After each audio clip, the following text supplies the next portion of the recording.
की है, सारा दिन एक कण की हो सकता, पता नहीं कितने चक्कर काटती है एक कण के लिए, एक पल की चैन नहीं।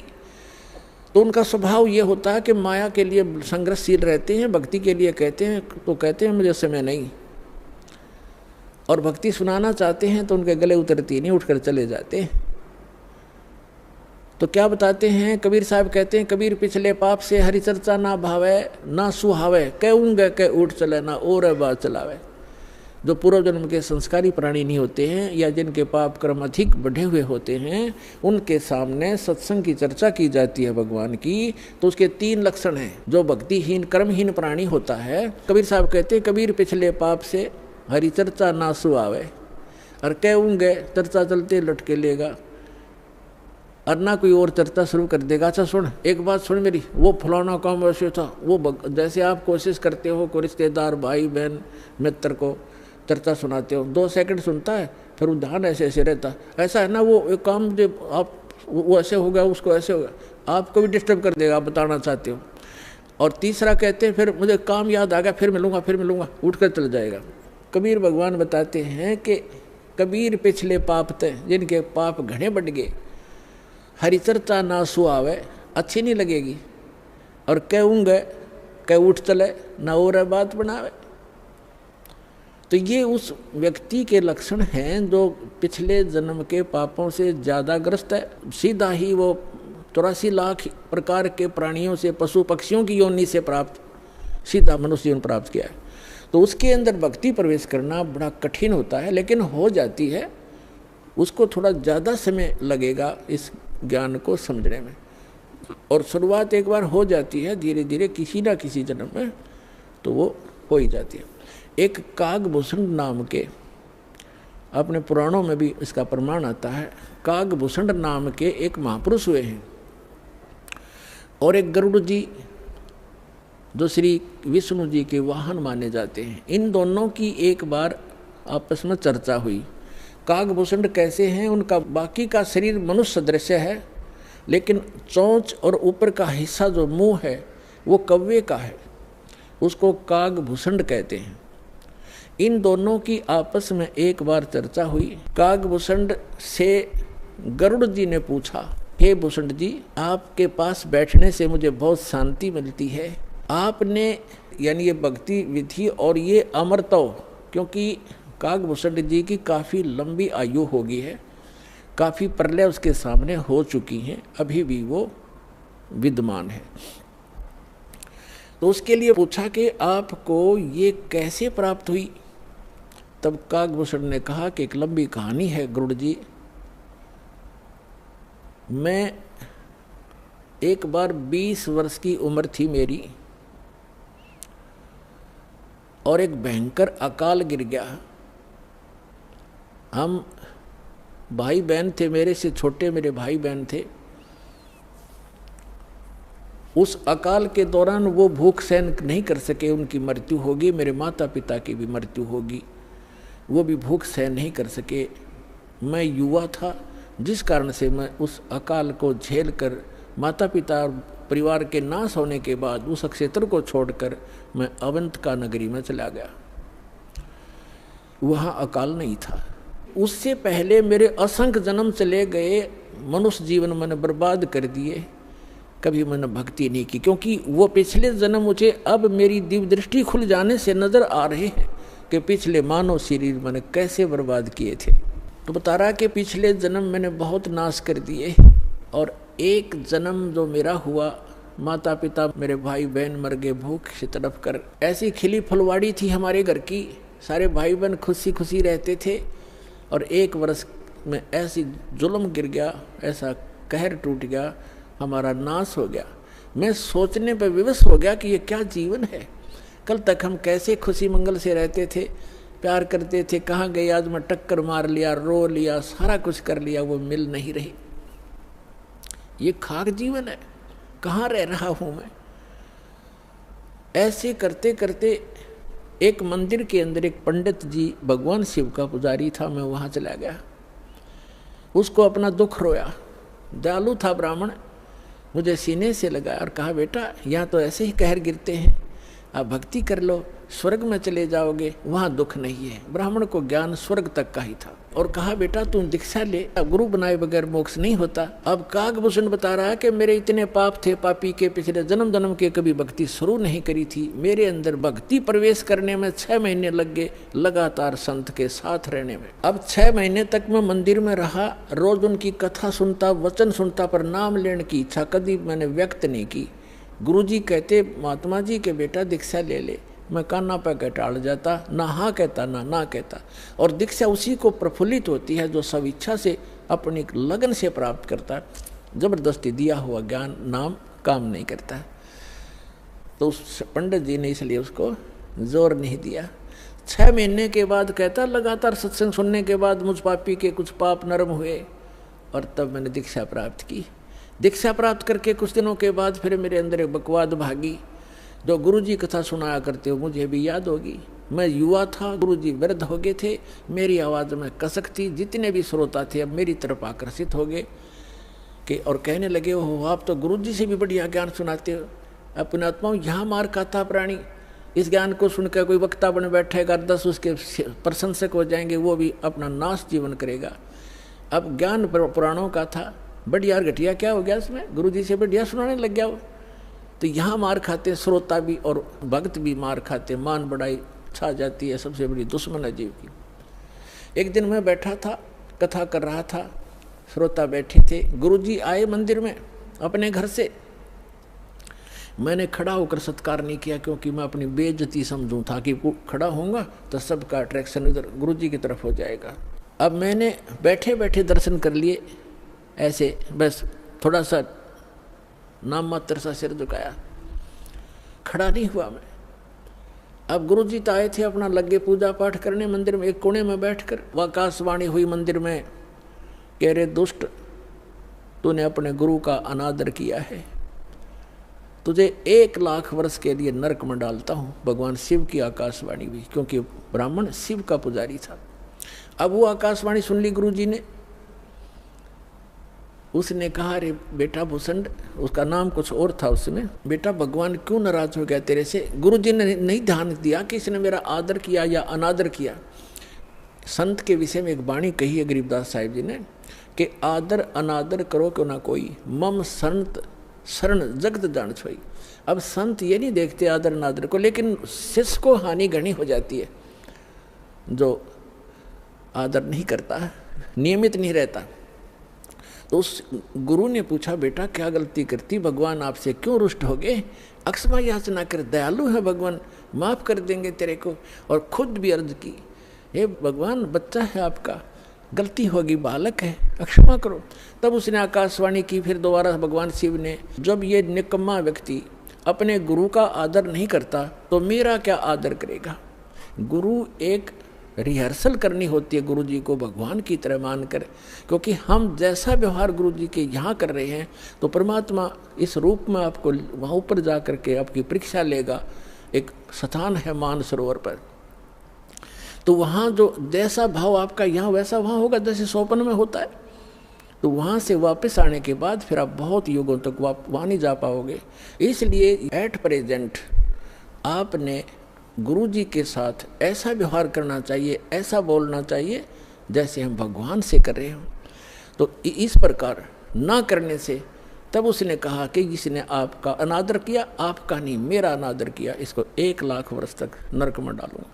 फिर काफ़ी समय तक हाथ जोड़े रहा ब्राह्मण, आपका बच्चा है, बख्श दो दाता, बालक है, गलती होगी, अरे तो भी मांग माफ़ी बच्चे, माफ़ी मांग। लेकिन फिर आकाशवाणी हुई कि मेरा वचन ना खाली जाई, यम के लोग चलो रे भाई।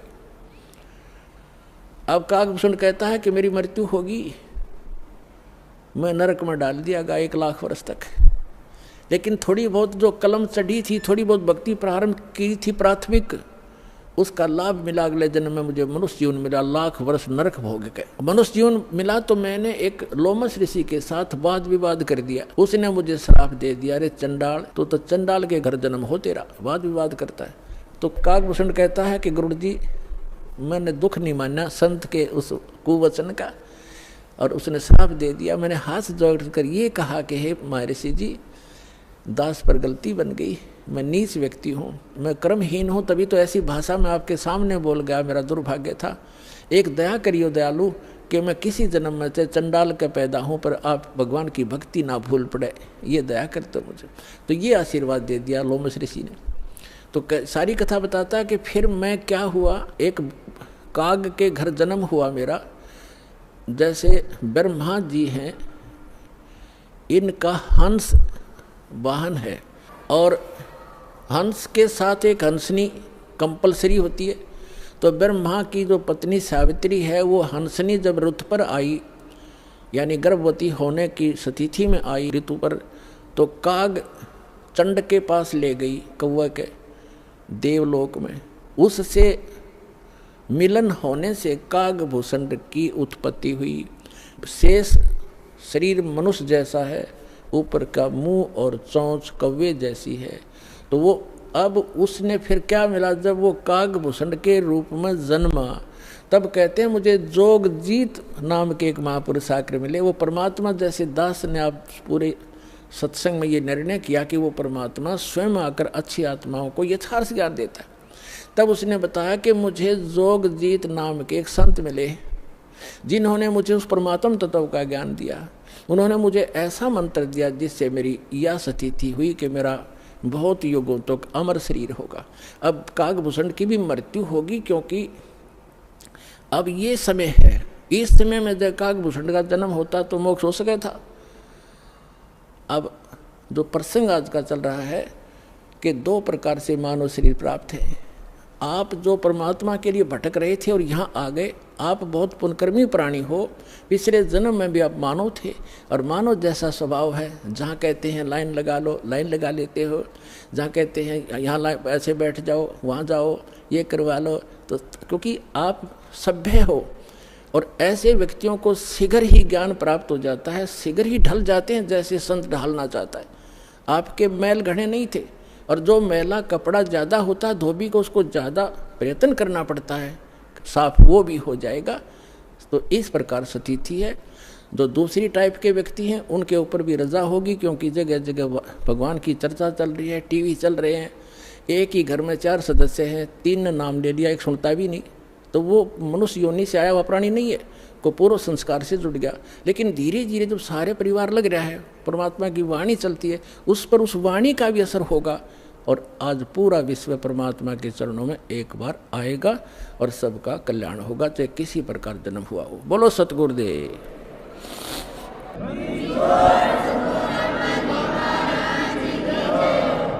बोलो सतगुरुदेव की जय। बंदी छोड़ कबीर परमेश्वर जी की जय। बंदी छोड़ गरीबदास जी महाराज जी की जय। स्वामी रामदेवानंद जी गुरु महाराज जी की जय हो।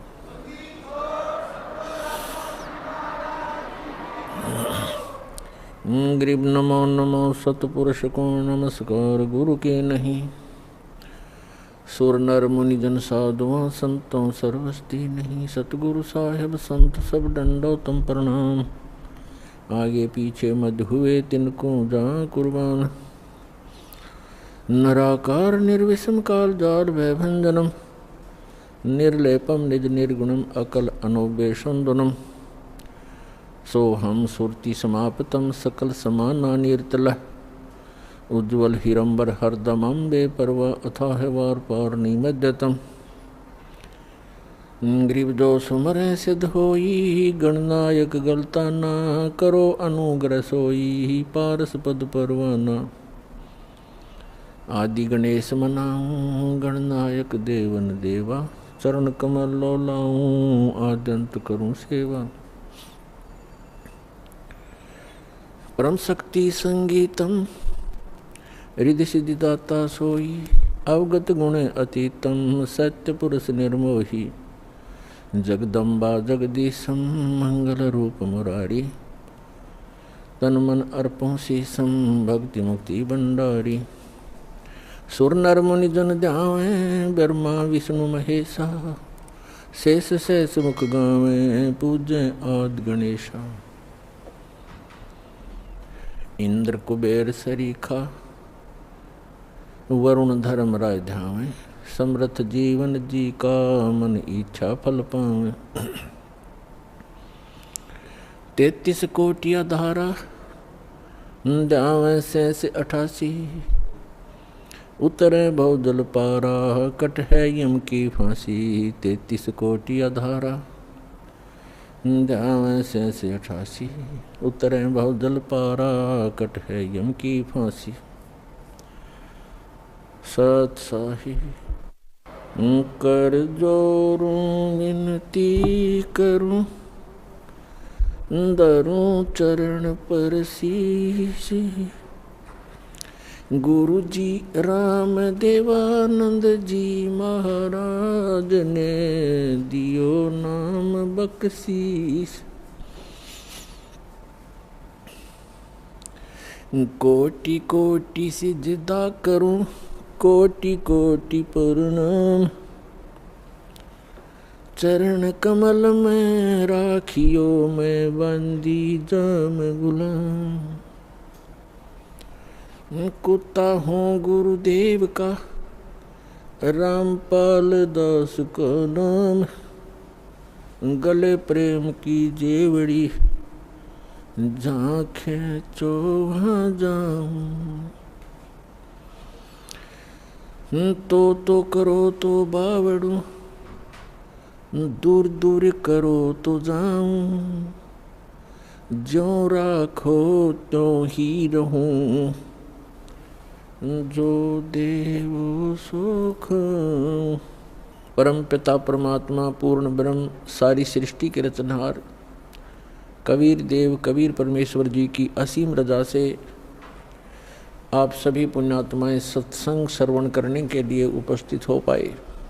मानुष जन्म दुर्लभ है, मिले न बारंबार। तरवर से पत्ता टूट गिरे, वो बोहरने लगता डर। पृथ्वीपति चकवे गए, जिनके चक्र चलंत।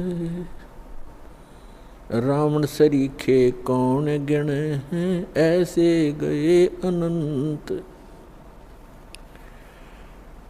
मानुष जन्म पाय के जो नहीं रटे हरि नाम। जैसे कुआ जल बिना फिर बनवाया क्या काम।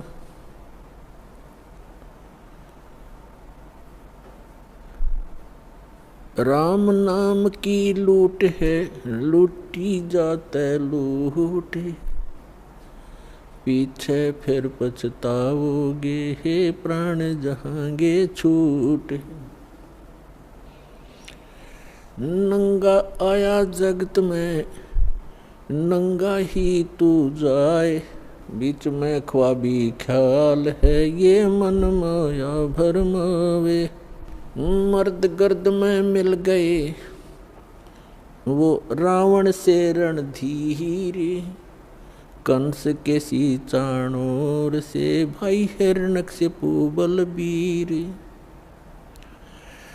तेरी क्या बुनियाद है, जीव जन्म धर लेते। गरीब दास हरि नाम बिना, तेरा खाली रह जा खेत। जिन हर की चोरी करी, और गए राम गुण बोले। ते बेदना बागुल किए, रहे उर्द मुख झोले। राम रटत कोड़ी भलो, चू चू पड़े जो चामे।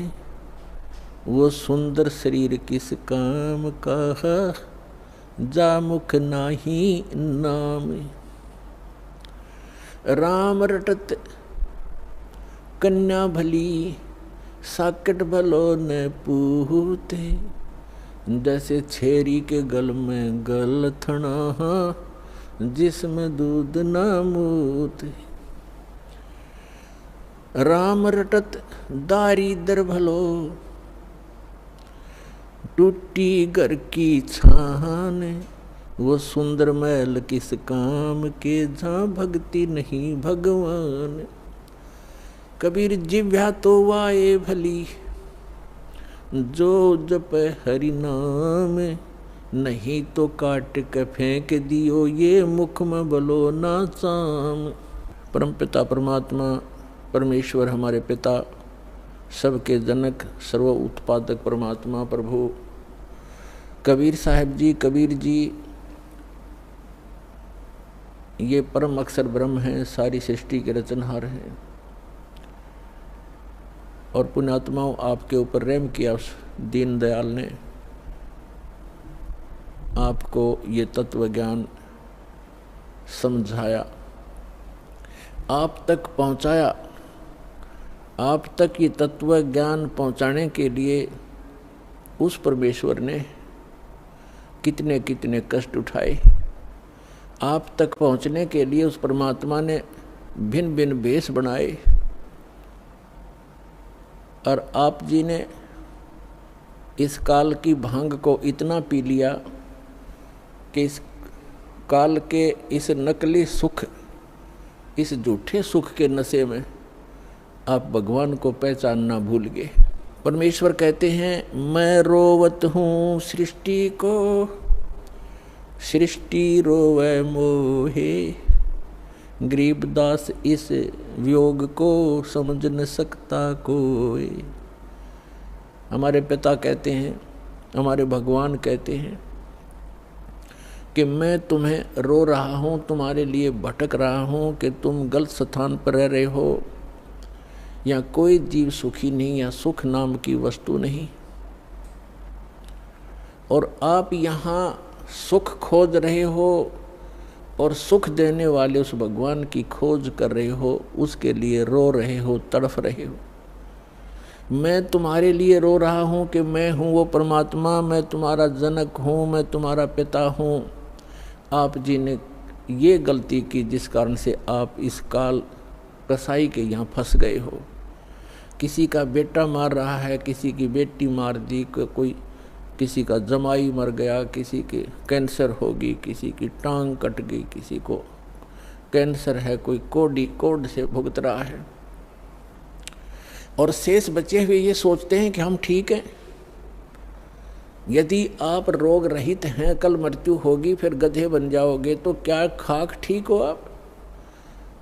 इसलिए परमात्मा याद दिलाते हैं, कबीर ये माया अटपटी, सब गट आन अड़ी, किस किस को समझाऊं या कुएं भांग पड़ी। परमात्मा कहते हैं, किस किस को समझाऊं। इस काल भगवान ने इस नकली सुख की एक कुएं के अंदर जैसे 1, 2, 3 क्विंटल भांग घोल कर डाल दे कोई, उस कुएं का जल चाहे 1000 व्यक्ति पी ले, और पीने के उपरांत उनकी एक जैसी गतिविधि, एक जैसी भाषा, एक जैसी चाल हो जाती है, क्योंकि सबको वो नशा हो चुका है। तो इस काल भगवान ने इस त्रिगुणमयी माया की इतनी मात्रा डाल रखी है आपके अंदर कि आपको इतना नशा हो गया इसका। जैसे किसी के पास बढ़िया मकान, कोठी हो जाती है, कार हो जाती है, उसको नशा है वो, और वो फूला नहीं समझता, और वो भूल जाता है बालक कल मृत्यु हो जाएगी, ये कार कोठी तेरे साथ नहीं जाएंगी, यहाँ बुद्धि क्यों नहीं आती आपकी। परमात्मा हमें याद दिलाना चाहते हैं कि इन सुखों को जहाँ आप यहाँ खोज रहे हो, आपको सतलोक में मिलेंगे। यहाँ तो आपने जो कार भी व्यवस्था कर ली, 36 पंगे पाक है, फिर उसमें कोई इंजन में गड़बड़ है, कोई पेट्रोल डलवाना, जेब देखनी पड़े। सतलोक में चलो, आपको विमान मिलेंगे, विमान मिलेंगे, और आपकी मन से जहाँ चाहोगे 1 सेकंड में उड़कर आप पूरा परिवार बैठकर कहीं घूम सकते हो। कोई पैसा नहीं लगेगा, आपको सब वस्तु मुफ्त मिलेंगी, सब सुख होगा, आपकी कभी मृत्यु नहीं होगी। आपका ऐसा ही परिवार वहाँ सतलोक के अंदर होगा। अभी तक ये मूर्ख बनाया करते थे नकली संत कि वहाँ प्रकाश ही प्रकाश है, चेतन ही चेतन है, आत्मा उसमें जाकर ऐसे मिल जाती है जैसे बूंद समंदर में। फिर खा क्या करेंगे वहाँ जा करके, इससे यहीं दुख सुख यहीं ठीक है। तो उनको अकल थी नहीं ज्ञान था नहीं, उनका सवनुभाव नहीं था, क्योंकि उनकी साधना गलत थी, उनका ज्ञान गलत था। वो काल प्रेरित थे, काल के भेजे आए हुए हैं। तो परमात्मा हमें याद दिलाते हैं कि झूठे सुख को सुख कहे ये मान रहा मनमोद, ये सकल चबीना काल का, कुछ मुख में कुछ गोद। अपना आत्मा आप देख रहे हो, कहीं पर भूकंप आ जाता है, हजारों लाखों की संख्या में मानव मर जाते हैं, अन्य प्राणियों की तो गिनती ही नहीं। कहीं पर फ्लड आ जाती है, गांव के गांव बह जाते हैं, हजारों की संख्या में व्यक्ति मारे जाते हैं। और वो उन मकानों को, उन वहाँ के संसारिक सुखों को जोड़ने में सारा जीवन लगाते हैं। उनका दृष्टिकोण सिर्फ उन्हीं पर केंद्रित रहता है कि कोठी बना लूँ, कार बना लूँ, एक प्लाट और ले लूँ, 2 कोठी और बना दूँ, एक बैंक बैलेंस बना दूँ, एक फैक्ट्री लगा लूँ। उद्देश्य मनी मेक ही रहता है। परमात्मा कहते हैं तो बच्चों वाले खेल खेल रहे तुम, आप जी को ज्ञान नहीं है, इसलिए यहाँ डले ढोरे हो। 1 सेकंड का पता नहीं क्या बिजली गिर जा, और फिर आप यहीं स्थिर होना चाहते हो ऐसे गंदे लोक में। तो तत्व ज्ञान का अभाव है। जब आपको तत्व ज्ञान होगा, आपके मन की व्यवस्था ही अलग हो जाएगी। जब आपको तत्व ज्ञान होगा, आपके मन की स्थिति बदल जाएगी, आपका उद्देश्य बदल जाएगा। परमात्मा हमें आखिरी याद दिलाते हैं, आप जी विचार कीजिए कि आपकी मृत्यु तो होगी होगी, चाहे यहाँ कोई पूरी पृथ्वी का राजा है और चाहे अमीर या गरीब है, कोई भी व्यक्ति है, आपकी मृत्यु होगी। और आपने जो कुछ भी सारे जीवन में संग्रह किया वो आपके साथ नहीं जाएगा। ये तो यूनिवर्सल ट्रूथ है, आपको सबको मालूम है। और पुण्यात्माओं, ठीक है, आपके पूर्व जन्म के पुण्य हैं, आपको जो भी वस्तु उपलब्ध है, इसको ये समझ लो कि आपकी नहीं है। आप एक रेस्टोरेंट में रह रहे हो।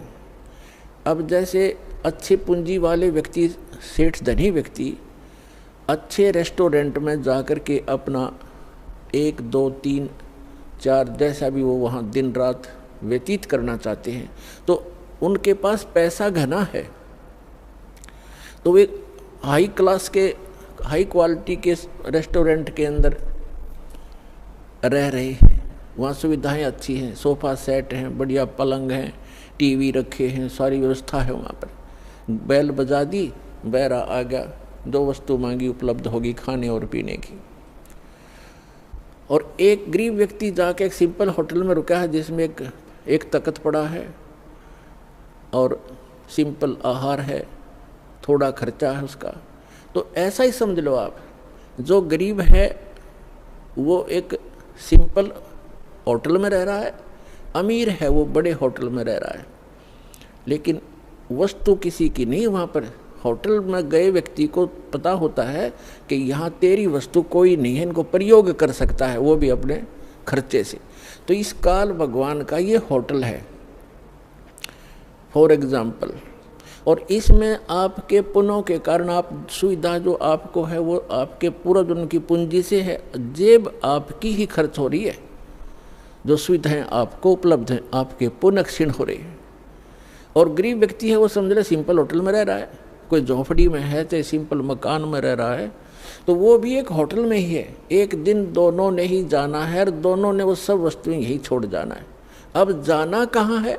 स्वदेश को जाना है। होटल में व्यक्ति वही रहता है जो विदेश गया हुआ है, अपने घर से बाहर है। आज तक आपको यही नहीं मालूम कि हम इस होटल को छोड़कर प्रस्थान कहाँ करेंगे।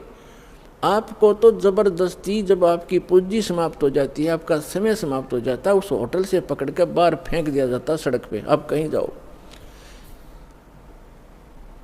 जब हम घर से बाहर चलते हैं वैसे किसी काम कार्यवश, तो जाने से पहले हम वहाँ कहाँ रुकेंगे, रात्रि हम कैसे व्यतीत करेंगे, उसकी व्यवस्था पहले करके जाते हैं। और संसार छोड़ के जाने वाला व्यक्ति कभी सोचता भी नहीं कि मृत्यु के बाद मैं कहाँ जाऊँगा। तो वो ज्ञान अब आपको प्राप्त हो रहा है कि आप ये साधना करोगे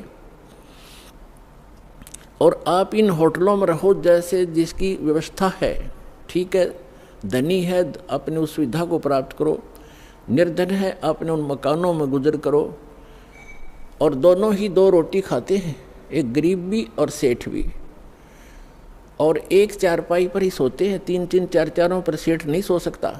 एक कोने में चाहे 10 कक्ष की कोठी हो, एक कक्ष के एक कमरे में एक तख्त 3.5 बाई। परमात्मा कहते हैं क्या चढ़ावा मेंढिया और लंबी भीत उसार, गरता 3.5 हाथ गणाता 4.25। यानी आपको लेटने के लिए अपने हाथ, ये हाथ होता है इतना, प्रत्येक का शरीर अपने 3.5 हाथ का होता है, 3.5 हाथ का।